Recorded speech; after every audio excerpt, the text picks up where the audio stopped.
আসসালামু আলাইকুম, স্বাগতম পেট প্যারাডাইস বিডিতে। আজ আমরা পরিচিত হব এক রাজকীয় ও সৌন্দর্যময় পাখির সাথে, মিউট সোয়ান ডাক। মিউট সোয়ান বা সাদা রাজহাঁস দেখতে একেবারে পরীর গল্পের মতো। সাদা পালক, লম্বা ঘাড় আর কমলা কালো রঙিন ঠোঁট, এদের সৌন্দর্য যে কোনো জলাশয়ে এনে দেয় রাজকীয় ভাব। অনেকেই মিউট সোয়ানকে হাঁস ভাবে, কিন্তু এটি আসলে এক প্রকার রাজহাঁস। এর বৈজ্ঞানিক নাম কায়োগনাস অলর। মিউট সোয়ানের নাম মিউট হলো কিভাবে? এদের অন্য হাঁস বা রাজহাঁসদের মতো শব্দ হয় না। মিউট মানে হচ্ছে নীরব, তাই এরা সাধারণত চুপচাপ থাকে। তবে বিপদের সময় বা সঙ্গীর সাথে যোগাযোগ করতে এরা ফিসফিসে আওয়াজ করে।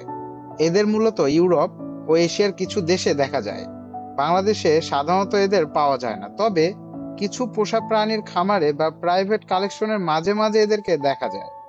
এখন প্রশ্ন আসতে পারে, মিউট সোয়ান পালন কি সম্ভব? মিউট সোয়ান পালন সাধারণ হাঁসের মতো সহজ নয়। এদের জন্য বড় পুকুর, পরিষ্কার পানি আর নিরাপদ পরিবেশের প্রয়োজন। এছাড়াও এদের রক্ষা করার জন্য সরকারি অনুমতির প্রয়োজন হতে পারে। মিউট সোয়ানের খাবার কি?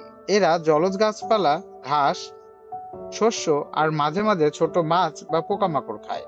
তবে পোষা অবস্থায় এদের জন্য স্পেশাল হাঁসের ফিড ব্যবহার করা হয়।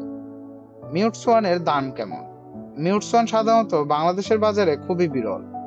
যদি কখনো এদেরকে পাওয়া যায়, তাহলে প্রতিটি হাঁসের দাম হতে পারে 1 লাখ থেকে 1.5 লাখ টাকা পর্যন্ত। মিউট সোয়ান শুধু একটি পাখি না, এ যেন প্রকৃতির জীবন্ত শিল্পকর্ম। যারা পাখি ভালোবাসেন তাদের জন্য এটি একটি স্বপ্নের পাখি হতে পারে। ভিডিওটি কেমন লাগলো অবশ্যই জানাবেন। দেখা হবে নতুন ভিডিওতে। ততক্ষণ পর্যন্ত ভালো থাকবেন, সুস্থ থাকবেন। আসসালামু আলাইকুম।